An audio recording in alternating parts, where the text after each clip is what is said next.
प्रणिता आणि स्वागत आहे तुमचं आपल्या मराठी ब्लॉग चॅनलमध्ये, ज्याचं नाव आहे प्रणिताज ब्लॉग नाता आपुलकीचं। तर आज आहे रविवार, तर आजचा दिवस तुम्हाला सुखा समाधानाचा आनंदाचा आणि अगदी मनासारखा जावो ही स्वामींचरणी प्रार्थना करते आणि आजच्या व्हिडिओला सुरुवात करते। तर आज रविवार असल्यामुळे सगळेच घरी आहे। आधी साक्षी त्यांचे पेंडिंग कामं म्हणजे जे आठवडाभर काही कामं ठेवलेले असताना ते सगळे कामं आज करताय, कारण कसं शूज वगैरे धुवायचं असलं तर मग ते आज धुता येतं रविवारी आणि ते पुन्हा सोमवारी आपल्याला कॉलेजला घालण्यासाठी म्हणजे तयार राहतात। तर ते दोघांना त्यांचे सगळ्यांचे शूज धुता आहे आणि स्वयंपाक करायचा आहे अजून। तर भेंडी फ्राय करायला ठेवली, म्हटलं चला तोपर्यंत आपल्या मैत्रिणींशी बोलून घेऊ। त्यामुळे मी आता बसले जरा, म्हटलं तुमच्याशी बोलून। आणि भेंडी ना तेलामध्ये थोडीशी फ्राय करून घेतली ना तर तिची टेस्ट वेगळीच लागते। तर कशी केली ते मी तुम्हाला दाखवेलच पुढे जाऊन। पण आज आणखी एक महत्त्वाची गोष्ट आहे व्हिडिओमध्ये, जी की सगळ्या माझ्या मैत्रिणींच्या फायद्याची आहे। तर ती काय आहे ते तुम्हाला पुढे जाऊन व्हिडिओमध्ये बघायला मिळेलच, पण त्यासाठी व्हिडिओ स्किप न करता पुढे नक्की बघत राहा। तुम्हाला थोडासा भांड्यांचा आवाज येत असेल तर खाली आहे ना, आमच्या खाली जे राहतात त्यांच्या इथे एक भांड्यावाला ताई येतात ना, तर त्या भांडे घासतात, त्या फार भांड्यांचा आवाज करतात। तर तो आवाज येत असेल सो इग्नोर करा। आणि मी इथे जवळच बसले गॅलरीच्या, त्याच्यामुळे जरा जास्त आवाज येतोय। तर चला, मी गाऊनवरच दिसत असेल याचं कारण हेच आहे की बाहेर जायचं आहे, बाहेर जाताना पुन्हा कपडे बदलायचे, म्हटलं गाऊनवर सगळे कामं करून घेऊ। तर चला पुढे व्हिडिओ कंटिन्यू करा। तुमच्याशी बोलूपर्यंत छान अशी आपली भेंडी फ्राय झाली। फक्त कढईमध्ये तेल टाकलं आणि त्याच्यामध्ये भेंडी ना 10-1 मिनिटं अशी फ्राय करून घेतली खालीवर व्यवस्थित करून। त्यानंतर आता इथे लसूण ठेचून घेते। ठेचलेलं लसूण टाकलं ना तर खूप सुंदर लागते भाजी। आणि वरती ज्यामध्ये एक भेंडी फ्राय केली होती ना त्याच कढईमध्ये मी थोडंसं तेल टाकलं। एक साईडला आपला चहासुद्धा उकळतोय आणि हो पीठसुद्धा भिजवून ठेवलं पोळ्या करण्यासाठी। तर आता भेंडीला मी फोडणी देते आणि बघा तुम्ही या पद्धतीची भेंडी जर करून बघाल ना तर खूप सुंदर लागते। तर यामध्ये ठेचलेला लसूण आणि जिरे टाकले। भेंडीमध्ये आपण काही मोहरी टाकत नाही। आणि लाल बुंदा असा टोमॅटो टाकला। टोमॅटोच्या आंबटपणामुळे काय होतं ना की भेंडीचा चिकटपणा थोडासा कमी होण्यास मदत होते। तसं तर भेंडी फ्राय करून घेतली त्याच्यामुळे ती चिकटपणा एकदम असा बंदच होतो त्याचा। आणि त्यामध्ये बेसिक मसाले टाकून घेतले। आता यामध्ये जर काळा मसाला टाकला ना तर खरं सांगते एकदम मसाला भेंडीसारखी भेंडी लागते, पण आमच्याकडे ना उन्हाळा खूप आहे त्याच्यामुळे मसाला थोडासा वापरणं कमीच करते मी, कारण त्रास होऊ शकतो उन्हामुळे। आणि यावेळेस तर भरपूर उष्णता सांगितली आहे, त्यामुळे मी लाल मिरचीच टाकून घेतली। मसाल्याच्या भाज्या थोड्या उन्हाळ्यात कमीच खाते। आणि आता चवीनुसार मीठ टाकते याच्यामध्ये। आणि बघा अशी भेंडी खाऊन बघा, तुम्हाला नक्की आवडेल। तर चला, आपली भेंडी तर तयार झाली, आता मी पोळ्या पण करते लगेच। तर आता मी आले आहे एका ज्वेलरी शॉपमध्ये आणि कशासाठी आले ते पण मी तुम्हाला सांगते। तर महिला दिनापासून ना दादांनी महिलांसाठी एक कार्यक्रम राबवला होता, त्यासाठी दादा मला फोन करत होते की एकदा शॉपमध्ये येऊन जा। तर फायनली आज मला इथे शॉपमध्ये येण्यासाठी मुहूर्त लागला। प्रत्येक गोष्टीमध्ये कशी भेसळ असते आणि प्रत्येक ठिकाणी ग्राहकांना फसवले जातं। तर दादांनी हा खूप छान उपक्रम राबवला की ग्राहक फसले नाही पाहिजे, आणि त्यासाठीच्या काही ट्रिक्स त्यांनी सांगितल्या तर तुम्हाला व्हिडिओमध्ये पुढे बघायला मिळणारच आहे। आणि ज्या काही माझ्या मैत्रिणी नाशिकमध्ये राहतात ना तर त्यांनी नक्की येऊन दादांच्या शॉपला भेट द्या। खूप छान व्हरायटी असते आणि महत्त्वाचं म्हणजे प्युरिटीची गॅरंटी असते। तर दादा हा उपक्रम राबवल्याबद्दल खरंच आम्ही तुमचे खूप आभारी आहोत। आणि अशीच व्हरायटी आपल्याला इथे येऊन मिळते, त्यामुळे नक्की शॉपला भेट द्या। तर तुम्हाला शॉपचा डिटेल ॲड्रेस मी देतेच पुढे। तर राजापूरकर ज्वेलर्स आणि चांदीच्या गणपतीच्या मागे त्यांच्या ॲक्च्युली 2 शाखा आहेत। तर एक सराफ बाजारामध्ये आहे आणि एक इथे चांदीच्या गणपतीजवळ आरकेवर रविवार कारंज्यावर। तर ज्या नाशिकमध्ये राहतात त्यांनी नक्की शॉपला भेट द्या। मैत्रिणींनो, आजकाल सोन्याचे भाव अगदी गगनाला भिडले आहेत आणि अशात आपल्यासारख्या सामान्य गृहिणी थोडे थोडे पैसे जमा करून आणि सोनं घेत असतात। आणि त्यातही जर आपली फसवणूक होत असेल तर किती वाईट ना। तर हीच फसवणूक टाळण्यासाठी दादांनी आपल्याला इथे एक ॲप सुचवलं आहे, जे ॲप आपल्या मोबाईलमध्ये डाउनलोड करून आपण आपल्या सोन्याची प्युरिटी चेक करू शकतो। कारण बऱ्याच वेळा सोनं 22 कॅरेट सांगून 18 कॅरेटमध्ये सुद्धा विकले जातं, त्यामुळे हे ॲप कोणतं ते पुढे नक्की बघा। ॲप ओपन करतो, त्याच्यामध्ये व्हेरीफाय HUID म्हणून असतं, तिथे हा नंबर टाकायचा असतो। 22 कॅरेट 916 18 असेल तर 18चं पण तसं 916 हा काय 22 कॅरेटची प्युरिटी म्हणजे 91.60% याची शुद्धता आहे, बाकी अशुद्ध सोनं आहे। 22 ला येतं कारण तो घडवलेला तर अशा पद्धतीने त्याच्यामध्ये तुम्ही 14, 18, 20, 22 आणि 23 या एवढ्या कॅरेटमध्ये ते आपण दागिने होममेक करू शकतो। BIS केअर म्हणून ॲप आहे, प्ले स्टोअरला पण आहे आणि ॲपल स्टोअरला याच्या व्यतिरिक्त आता मोबाईलमध्ये तुमचा ॲप डाउनलोड करणार तर तुम्ही कोणता पण दागिना घेताय, कुठून पण घेताय, तर तुम्ही स्वतः चेक करू शकता की हे 22 कॅरेट आहे की नाही। म्हणजे ज्वेलर्सला पण विचारायची गरज नाही पडणार. तुम्हाला जर कन्फ्युजन वाटतं आहे त्यांना आणि मिनिमम त्याच्यामध्ये कॅरेट कितीपासून पुढे असतात? आता 9 कॅरेट आता 9 कॅरेट परवानगी मिळाली पण अजून ऍड झाला नाही एवढं. त्याच्यामध्ये होल्डिंग पॉवर जास्त असते बरोबर. 14 आणि 18 मध्ये. तर ते डायमंडचे जे पण दागिने असतात ते 14 आणि 18 मध्येच होतात. बाकीचे गोल्डचे आहेत ते 22 मध्ये होतात. तर आता तुम्ही कुठे पण चेक करायला गेले तर तुम्ही हे पहिले चेक करायचं की HUID आहे का, हॉलमार्क आहे का. ते डायरेक्ट तुम्ही हे BIS केअर ॲप डाउनलोड करून ठेवला तर तुम्ही ते स्वतः चेक करू शकता घरी पण. तर बघा अशा पद्धतीने आपण हे ॲप डाउनलोड करून आणि आपण जेव्हा पण एखादा दागिना घेतो तर दागिन्याच्या मागे छोटीशी एक पट्टी असते, त्यावर काही नंबर कन्सिडर केलेले असतात.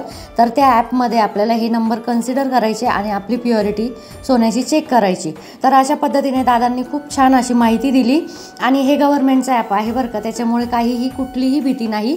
त्यानंतर दादांनी त्यांची 58 वर्षांची परंपरा म्हणजेच त्यांच्या आजोबांपासनं त्यांच्या शॉपची जी सुरुवात झाली ना तर त्याविषयीची आम्हाला छान अशी माहिती दिली आणि खूप छान माहिती होती. म्हणजे अगदी शून्यातून कसं विश्व निर्माण करायचं ना हे दादांनी जी माहिती दिली त्याच्यातून कळतं. तर बघा आत्ता ज्या शॉपमध्ये मी आले आहे ना म्हणजे रविवार कारंजावर, तर त्याच शॉपमध्ये एक छोटासा टेबल घेऊन त्यांच्या आजोबांनी 1964मध्ये सुरुवात केली होती आणि त्यानंतर त्यांच्या वडिलांनी दादांनी वगैरे असा हा बिझनेस पुढे नेला. 19 साली चिंताजनक त्याची सुरुवात केली होती आम्ही आहे. बापरे. तर माहिती आहे त्यानंतर 1971मध्ये काकांनी म्हणजेच दादांच्या वडिलांनी इथे शॉप टाकलं चिंतामणी ज्वेलर्स नावाचं. आणि बघा या शॉपमध्ये आई नेहमी खरेदीसाठी यायची. आईला काही छोटे मोठे दागिने लागले ना तर आई या काकांच्याच दुकानात यायची. त्यानंतर हा व्यवसाय म्हणजे व्यवसाय तर त्यांचा अगोदरच चालू झाला होता आजोबांपासनं एका छोट्या टेबलपासनं, पण तो व्यवसाय पुढे पिढ्यानं नेणं आणि वाढवत जाणं याच्यात मात्र दादांचा खूप मोलाचा वाटा आहे. आणि आता काकांचं येणं जाणं वयामानानुसार थोडंसं कमी झालं शॉपमध्ये. दादांनीच हा व्यवसाय पुढे भरभराटीस आणला आणि आता दादांचा मुलगा सुद्धा या व्यवसायामध्ये तयार झाला. तर मी पण मला काही छोटं मोठं लागलं ना तर इथेच येते. 2020 मध्ये ज्यावेळेस कोरोना महामारी आली त्यानंतर खरी गरज बसली ती ऑनलाईन शॉपची. तर नाशिकमधला मी पहिला आहे की ज्याने ऑनलाईन शॉप उघडलं. हां तर त्याची ताकद सरकारने मला पुरस्कार पण दिला होता नाशिक गौरव म्हणून त्याचा आहे.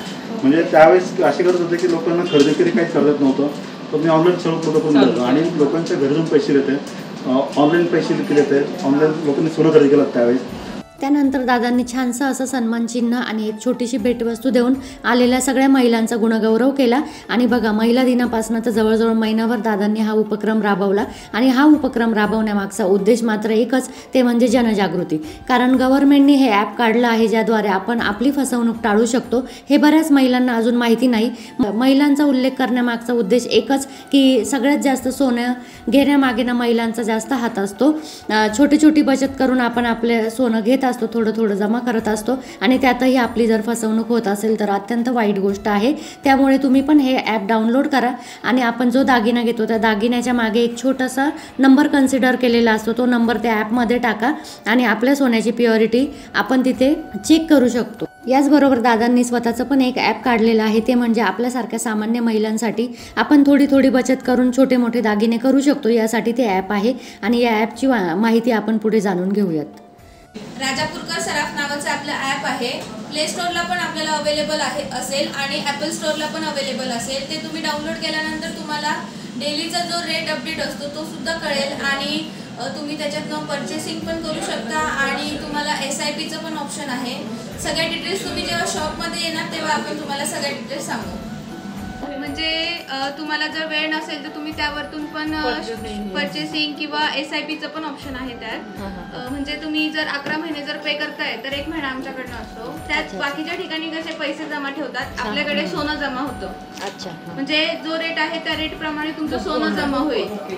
आणि कसं आहे सोन्याचा भाव हा वाढतोच आहे तर तो फायदा तुम्हाला होईल की पुढे जाऊन तुम्हाला जर भाव जरी वाढला असेल पण तुमचं सोनं हे जमा असेल.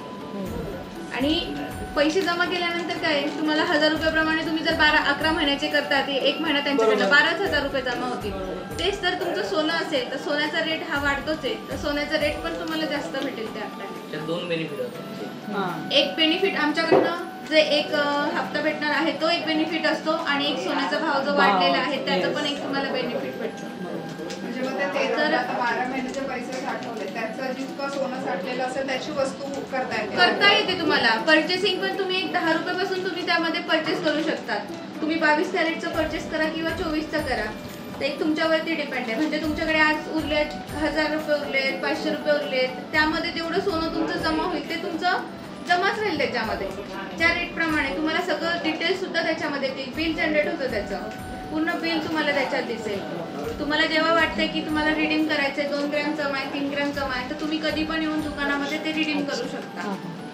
तर बघा, राजापूरकर ॲप डाउनलोड केल्यानंतर तुम्ही नाशिकमध्ये असा किंवा नाशिकच्या बाहेर असा, पण तुम्ही सोन्याची बचत ही करू शकता. थोडं थोडं करून आपण आपल्यासाठी जो हवा तो दागिना घेऊ शकतो. ते झाल्यानंतर मी निघाले शॉपमधनं आणि इथे घरापासून अगदी 2 ते 3 मिनिटाच्या अंतरावर रसवंती आहे, तिथून रस घेतला. कारण जर अगोदरच रस घेतला असता ना तर घरी जाऊपर्यंत तो पूर्ण काळा पडला असता. त्यामुळे मी इथं घराच्या जवळ जे काही शॉप आहे ना रसवंती, तर तिथनं रस घेते. कारण की ऊन भरपूर होतं बाहेर आणि आधी पण घरी एकटाच आहे, तर म्हटलं चला मस्त दोघांना 2 ग्लास रस घेऊ. आणि आधीला ऊसाचा रस खूप आवडतो. आता घरी आल्यानंतर ना आम्ही दोघांनी पण रस पिला ऊसाचा. आणि त्यानंतर सकाळी मुलांनी हे जे काही शूज वगैरे धुतले होते ना ते उन्हात ठेवलेले होते, ते आता थोडेसे उलटे पालटे केले ना तर पटकन सुकतात. तर मी आता हे सगळे उलटे पालटे करून ठेवते. ऑलमोस्ट ते वाळतच आलेले. आता भरपूर असं जाड कपडा असतो ना शूजचा, त्याच्यामुळे ते पटकन वाळत नाही. पण ना भरपूर ऊन असल्यामुळे आता हे शूज पण ना एक साईडने वाळले, उलटे पालटे करून ठेवले तर पूर्ण कडकडीत होतील उद्यापर्यंत. आणि त्यानंतर मला लगेचच एका कार्यक्रमाला जाण्याची तयारी करायची होती. आणि इथे आधीचं बघा काय चाललेलं आहे. यांनी रात्री कांदे आणले होते, ते सगळे कांदे ना त्याला म्हटलं एका जाळीमध्ये काढून ठेव. जाळीत कसा कांदा हवेशीर राहतो ना तर त्याच्यामुळे तो पटकन खराब होत नाही. आणि आता उन्हाळ्याचे दिवस आहेत ना, तर उन्हाळ्यामध्ये कसं होतं कांदा आतून सडत चालतो. म्हणजे घाम जर आला ना कांद्याला तर आतून सडत चालतो. आणि एक कांदा सडला ना तर सगळे कांदे खराब व्हायला सुरुवात होते. त्याच्यामुळे ना जाळीत हवेशीर ठेवले. आणि आता या जाळीत जरी ठेवले ना तरी पण त्याला सारखा 5-5, 6-6 दिवसांनी हात मारावा लागणार आहे कांद्याला. सतत कांदा स्वच्छ करत राहिलं, साफ करत राहिलं, लक्ष देऊन ठेवले तर मग आपल्याला जवळजवळ ते 6-1 महिने कांदे जाऊ शकतात. आणि भरपूर होते हे कांदे, जवळजवळ 30-1 किलोच्या वरती होते कांदे.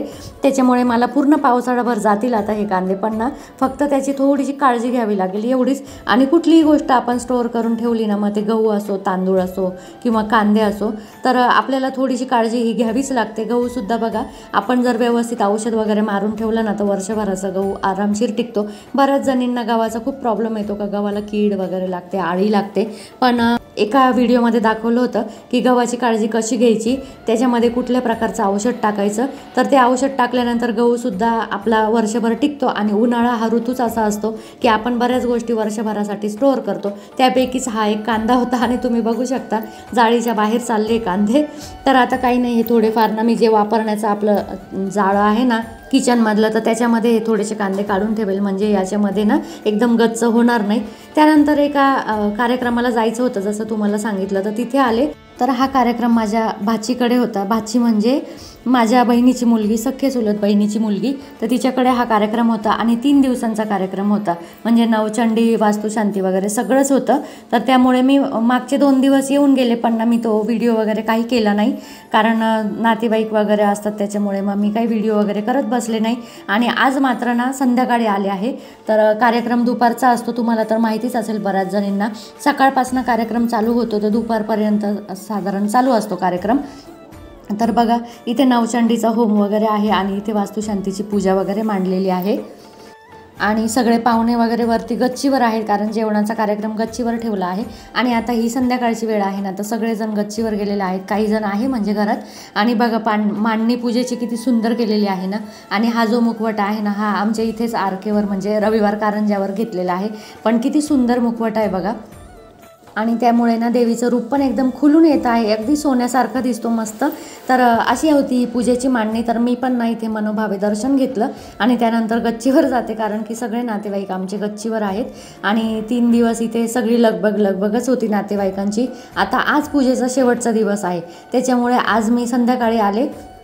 आणि हे पण येणार आहे, पण हे नंतर उशिरा येणार आहे. मुलं माझ्याबरोबरच आले, म्हणजे आधी साक्षी, पण आता सगळेजण जमले, त्याच्यामुळे कोण कुठे तर कोण कुठे, काहीच कोणाचं लक्ष नाही. त्यानंतर दर्शन झाल्यानंतर मी गच्चीवर आले आणि इथे बघा जेवणाची तयारी, जेवणाचे मेनू.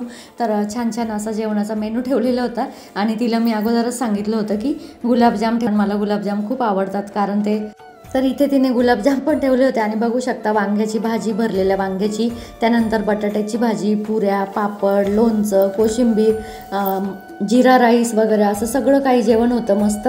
आणि जोडीला गुलाबजामसुद्धा होते. गुलाबजाम आणि पुरणपोळी म्हटलं की अगदी माझा वीक पॉईंट आहे आणि हे 2 जेवणाला पदार्थ असले ना तर बस मला दुसरं काहीच नको असतं. तर इथे बघू शकता तिची नणंद वगैरे सगळेच आहेत.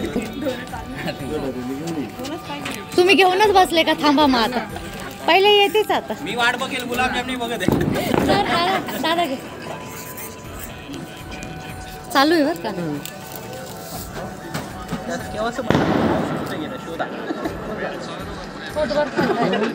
राहू दिलं बरं बा. दिलं बरं बा. महत्वाचं तिचं आहे. रंगपंचमी ना अंधार येतोय का चेहऱ्यावर?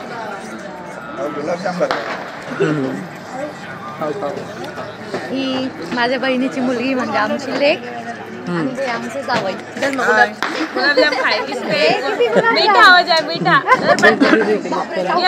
एवढा खावा आता. कुछ मीठा हो जाए इस पे. आणि हो प्रति महत्वाची गोष्ट लाईक आणि सबस्क्राईब करायला विसरायचं नाही. आवाज आला का तिथपर्यंत? आणि ते बटन आहे ना बाजूला कीर्तन ते पहिले लावायचं. आमच्या जावयांच्या सगळ्या रिस्ट्रिक्शन फॉलो करा. आणि इथे सगळे बसले जेवायला. आजी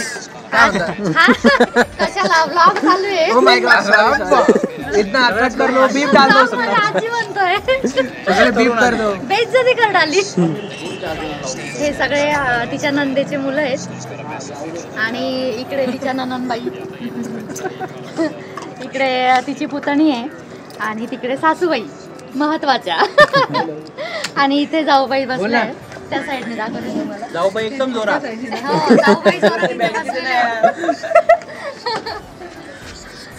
आणि इथे नंदाई. जाऊ बाई इतक्या जोरात की मी कुठं मजा करतो बाई. बरेच पाहुणे आमचे येऊन आणि निघून गेले आणि आता सगळ्यात शेवट हे जेवायला बसले.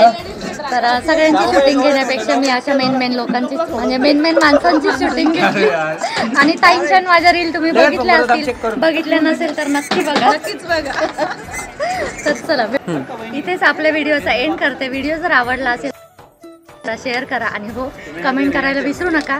आणि हा आवाज पुन्हा ऐकावासा वाटत असेल तर चॅनल नक्की सबस्क्राईब करा. तर चला बाय.